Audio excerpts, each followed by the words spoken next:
체르노빌 원전 사고 방사능 피폭의 공포. 평화로운 원자가 가져온 재앙. 1986년 4월 26일 새벽 1시 23분 우크라이나 체르노빌 원자력 발전소 사호기에서 인류 역사상 최악의 원전 사고가 발생했습니다.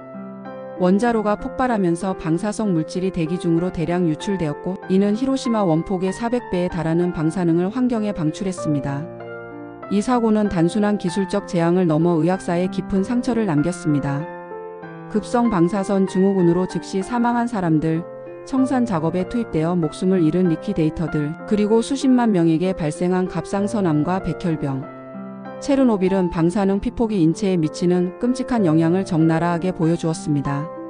하지만 이 비극은 동시에 방사선 의학의 발전을 촉진시켰습니다.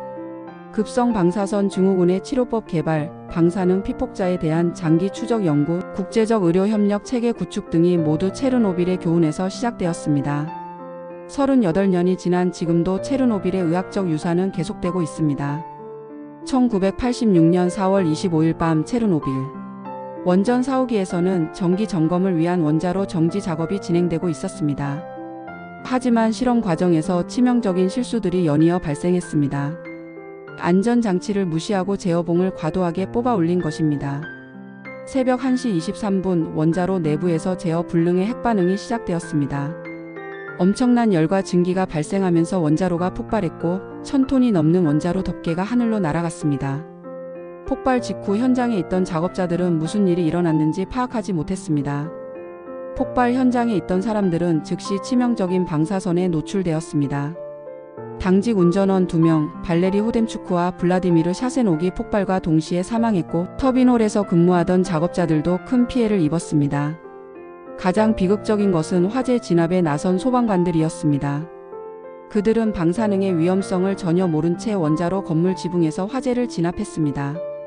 이들 중 28명이 3에서 4개월 내에 사망했습니다. 소비에트 당국의 초기 대응은 재앙적이었습니다. 사고 사실을 은폐하려 했고, 인근 도시 프리피아티 주민들에게도 위험을 알리지 않았습니다. 4월 27일까지도 주민들은 평상시와 다름없이 생활했습니다. 국제사회가 사고를 알게 된 것은 스웨덴의 포르스마르크 원전에서 방사능이 검출되면서였습니다. 방사선이 인체에 미치는 영향은 피폭량에 따라 달라집니다. 1그레이 이하에서는 증상이 경미하지만 2에서 4그레이에서는 심한 혈액계 장애가, 8그레이 이상에서는 생존 가능성이 희박해집니다. 체르노빌 초기 피해자들 중에는 10에서 20그레이, 심지어 50그레이 이상의 극대량 피폭을 받은 사람들이 있었습니다.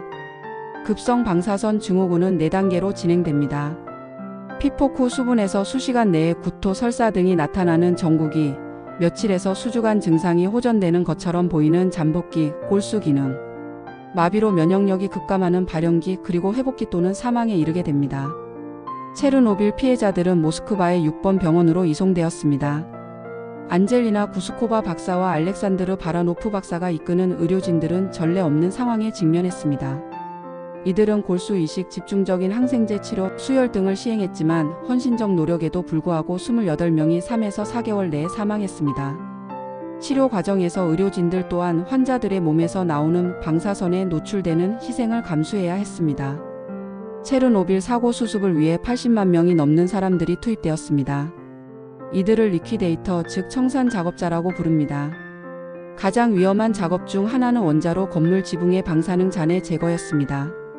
강한 방사선 때문에 로봇을 사용할 수 없게 되자 바이오 로봇이라 불린 작업자들이 납조끼를 입고 올라가 90초 동안만 삽으로 잔해를 치우고 내려와야 했습니다.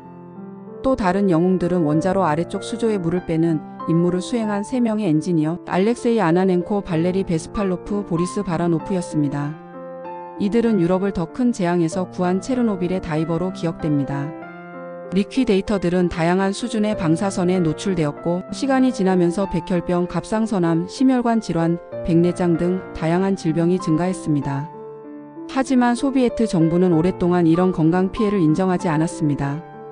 체르노빌 사고로 방출된 방사성 물질 중 가장 문제가 된 것은 요오드 131이었습니다. 반감기가 8일로 짧지만 인체에 흡수되면 갑상선에 집중됩니다. 특히 성장기 어린이들이 오염된 우유와 공기를 통해 상당량의 방사성 요오드에 노출되었습니다. 사고 후 4에서 5년이 지나면서 벨라루스와 우크라이나에서 어린이 갑상선암이 급증하기 시작했습니다. 사고 이전에 비해 발생률이 10배에서 50배까지 증가했고 일부 지역에서는 100배 이상 증가하기도 했습니다.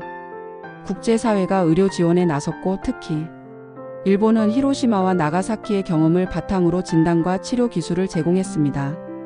다행히 어린이 갑상선암은 조기 발견 시 생존율이 95% 이상으로 많은 어린이들이 성공적으로 치료받았습니다. 갑상선암 외에도 리퀴데이터들과 고도 오염 지역 주민들 사이에서 백혈병 발생률이 2~3배 증가했으며 시간이 더 지나면서 유방암, 폐암, 위암 등 다양한 고형암과 심혈관 질환의 증가도 관찰되었습니다. 실제 방사선, 피폭량보다 정신적 스트레스가 건강에 더 큰 영향을 미쳤다는 연구 결과가 나올 정도로 피해자들의 정신건강 문제 또한 매우 심각했습니다. 체르노빌 사고는 방사선이 인체에 미치는 영향에 대한 세계 최대 규모의 역학 연구 기회가 되었습니다. 이 연구들을 통해 저선량 방사선의 건강 영향, 연령별 감수성 차이 등에 대한 귀중한 지식을 얻었습니다. 또한 갑상선암 조기 발견을 위한 진단 기술과 급성 방사선 증후군에 대한 치료법도 크게 개선되었습니다. 체르노빌 사고 대응에서 세계보건기구와 국제원자력기구가 중심적 역할을 했으며 일본, 독일, 미국 등 전 세계 여러 나라가 의료 지원에 나섰습니다.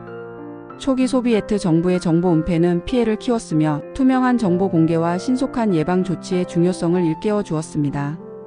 2011년 일본 후쿠시마 원전 사고 대응에는 체르노빌의 교훈이 많이 반영되었습니다.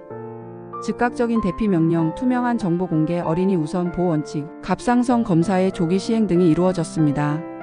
38년이 지난 지금도 체르노빌 사고의 후유증은 계속되고 있습니다. 갑상선암 생존자들의 후유증, 심혈관 질환의 지속적 증가, 정신건강 문제 등이 여전하며 2세, 3세대의 건강 영향에 대한 연구도 진행 중입니다. 체르노빌은 인류에게 핵 기술의 양면성을 깨닫게 해주었습니다. 이 비극은 급성 방사선 증후군 치료법의 발전, 방사선 유발, 암에 대한 이해 증진 등 의학 발전에 값진 교훈을 남겼습니다. 체르노빌의 가장 큰 교훈은 예방의 중요성, 그리고 투명성과 신뢰의 중요성입니다. 체르노빌 사고 대응에서 보여준 의료진들의 헌신과 희생, 그리고 국제적 과학 협력의 힘 또한 잊어서는 안 됩니다. 과학에는 국경이 없으며 인류 공통의 문제 앞에서는 협력해야 한다는 것을 보여준 사례였습니다. 체르노빌의 이름은 재앙의 상징이지만 동시에 인류가 위기 앞에서 보여준 연대와 협력의 상징이기도 합니다. 본 콘텐츠는 일반적인 건강 정보이며 전문적인 의학적 조언이나 진료를 대체할 수 없습니다. 건강에 문제가 있을 경우 반드시 의사 등 의료 전문가와 상담하시기 바랍니다. 제공된 정보의 활용에 대한 모든 책임은 전적으로 사용자 본인에게 있습니다.